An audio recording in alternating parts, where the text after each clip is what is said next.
Sir Pushpa లాంటి సినిమాలకి మేము వినడం ఎవరో చెప్పాం, ముత్యాల సుబ్బయ్య గారు చెప్పారనుకుంటాం మొన్న, 300 కోట్లు ఇలా ఉన్నాయి డైరెక్టర్ రెమ్యూనరేషన్స్ అని. అప్పట్లో అసలు చాలా తక్కువ కదా సార్. అంటే ముత్యాల సుబ్బయ్య గారు రోజుల్లో ఆయన తీసుకున్నది, ఆయన చాలా ఎక్కువ తీసుకున్నారని మేము అనుకునేవాళ్ళం. మాకు తక్కువ ఇచ్చేవారు అప్పుడు. ఆయన పెద్ద డైరెక్టర్, మేము చిన్న డైరెక్టర్లం కదా ఆ రోజుల్లో. ఇది ఏం లేదు, ఆ రోజులకి డబ్బులకి ఆ రోజు ఇది, ఈ రోజు డబ్బులకి ఈ రోజు ఇది. ఈరోజు పుష్ప డైరెక్టర్కి వచ్చిందంటే పుష్ప 50% పార్ట్నర్ ఆయన సినిమాలో. టైటిల్స్లోనే ఉంది కదా, సుకుమార్ రైటింగ్స్ అని ఉంది కదా. ప్రొడ్యూసర్, అది more than director, is also a producer. So ఆయన కథ అయిందే, డైలాగులు అయినయే, స్క్రీన్ ప్లే అయిందే, డైరెక్షన్ అయిందే, ప్రొడ్యూసర్ ఆయన. కాబట్టి ఎక్కువ డబ్బులు వచ్చినాయి. ప్రొడ్యూసర్గా వచ్చినాయా, రైటర్గా వచ్చినాయా అనేది మనం చెప్తే 100 వచ్చిందా 200 వచ్చిందా అని వేరే సంగతి. But whatever he got, it is because of so many aspects. Now sir, మీ ప్రకారం ఇక్కడ మనం బాహుబలి లాంటి సినిమాల్లో రాజమౌళి గారిని చూసాం, పుష్ప, రంగస్థలం లాంటి సినిమాల్లో సుకుమార్ గారిని చూసాం, RRR ఆస్కర్ విన్నింగ్ దీనిలో మన రాజమౌళి గారిని చూసాం. ఈ డైరెక్టర్స్ అందరిలో sir, who do you think is carrying that ఆరా? అంటే వాళ్ళు రకాల్లో వాళ్ళు ఇది ఉన్నారన్న. ఇప్పుడు రాజమౌళి గారిని చూస్తున్నాం. రాజమౌళి గారు ఆయన ప్రతి సినిమాకి ఒక డిఫరెంట్గా జోనర్ ట్రై చేస్తా ఉన్నాడు. ఎక్సెప్ట్ బాహుబలి 1 and 2 తప్ప మిగిలిందల్లా మీకు ఏ సినిమాకి ఆ సినిమాకి ఒక డిఫరెంట్. రెగ్యులర్ కమర్షియల్ అయినా కానీ మొదటి సినిమాల్లో ఏం చేసామంటే ఆయుధాలు మార్చేవాడు.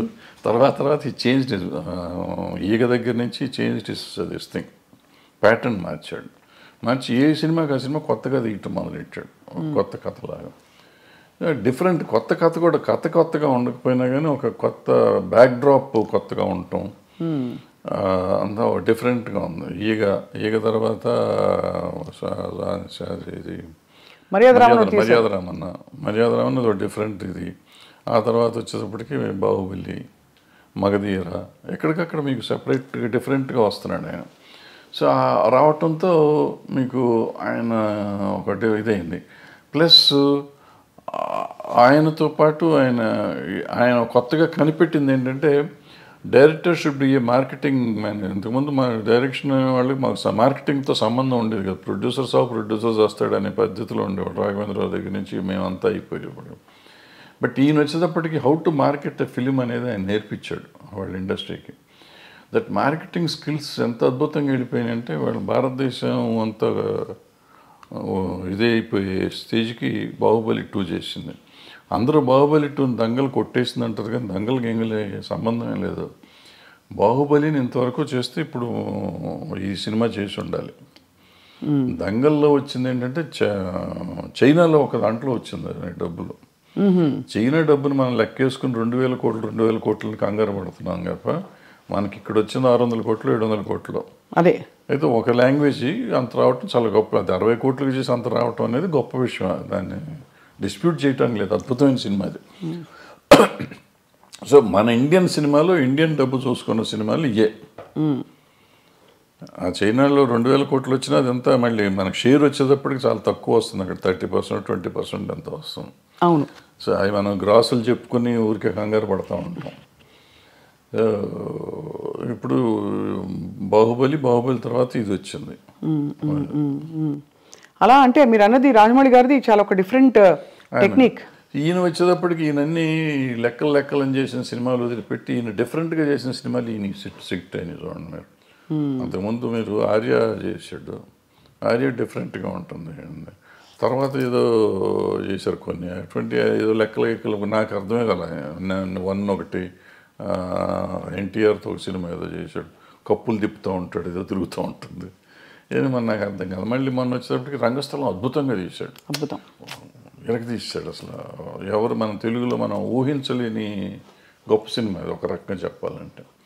ఆ టైప్ ఆలోచన కమర్షియల్ అయినా కానీ ఎప్పుడైతే అంగవైకల్యం తీసుకురాగలిగాడో ఆ అంగవైకల్యం మీద సినిమా వచ్చేటప్పటికి అద్భుతంగా ఉంది. అది చాలా ఒక లైవ్లీగా ఉంది సినిమా. విలేజీ ప్యాటర్న్ అది అద్భుతంగా ఉంది ఆ సినిమా. ఈ పుష్పకి వచ్చేటప్పటికి Pushpa was a routine film నాకు తెలిసినప్పుడు. పుష్ప 1, పుష్ప 2 ఈ స్మగ్లింగ్ మీద ఏదో రెప్లికా తీస్తారు ఏముంటుందిలే అని నేను చూడలే. యాక్చువల్గా నేను మొన్న చూశాను.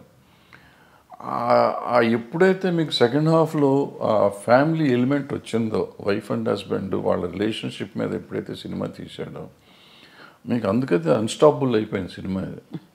ఇవాళ రెవెన్యూ కనపడుతుందంటే ఫ్యామిలీ ఊరికి మా గంధపు చెక్కలు దొంగ దొర కాదు, ఆబ్వియస్లీ అతని పెర్ఫార్మెన్స్, అల్లు అర్జున్ పెర్ఫార్మెన్స్, అల్లు అర్జున్తో పాటుగా రష్మిక అక్కడికి వచ్చేటప్పటికి, ప్లస్ ఈ రిలేషన్షిప్ డైరెక్టర్ ప్రజెంట్ చేసిన విధానం అద్భుతం. సెకండ్ హాఫ్ ఏడిపించాడు, ఆ సినిమాలో ఏడిపించడం అయింది, అందుకని సినిమా ఆడుతుంది, ఆడింది, ఇప్పటికీ ఆడుతుంది, ఇంకా ఆడుతుంది. అంటే నేషనల్ అవార్డు వచ్చిందంటే సినిమా ఇట్స్ గ్రేట్ సినిమా కాదు. ఇప్పుడు అదే మనం ఇప్పుడు నేషనల్ అవార్డు ఆయనకు వచ్చింది, డైరెక్టర్ హీరోకి వచ్చింది. హీరో పెర్ఫార్మెన్స్ ఈ సినిమా కూడా అద్భుతంగా చేశాడు. మళ్ళీ నేను రెండోసారి ఇచ్చినా ఆశ్చర్యపోక్కర్లేదు. అవును కదా సార్, అంతే కదా. సో ఒకలా చూస్తే యాక్చువల్లీ ఒక కొత్త లీగ్ ఆఫ్ సినిమా వస్తుంది ఇప్పుడు. అంటే పెద్ద స్కేల్ ఒకటి, బట్ యాక్టింగ్ ఓరియంటెడ్, ఇంపర్ఫెక్షన్స్. ఇది మామూలు సినిమా కింద లెక్క తీసుకోవాలి. ఇప్పుడు అలాంటి ఒక 100 సినిమాలు, మొగుడు పిల్లలు ఒకళ్ళ కోసం ఒకళ్ళు బాధపడే సినిమాలు 100 ఉన్నాయి. ఒకళ్ళని ఒకళ్ళు ఎన్హాన్స్ చేసుకునే క్యారెక్టర్. నా మొగుడిని అంటావా అని పెళ్ళం తిరగబడింది, నా పెళ్ళాన్ని అంటావా అని మొగుడు తిరగబడ్డ సినిమాలు 100 ఉన్నాయి. వాళ్ళు ఒకళ్ళకొకళ్ళ కోసం ఒకళ్ళు చేసుకుంది.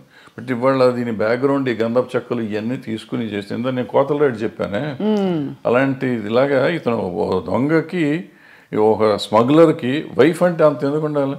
నేను నన్ను ఇన్సల్ట్ చేసినందుకు కదా, నా భార్య పేరు ఎత్తినది నాకు కోపం వచ్చింది, అందుకని నేను చూస్తానంట, నేను తట్టుకోలేను అంటాడు.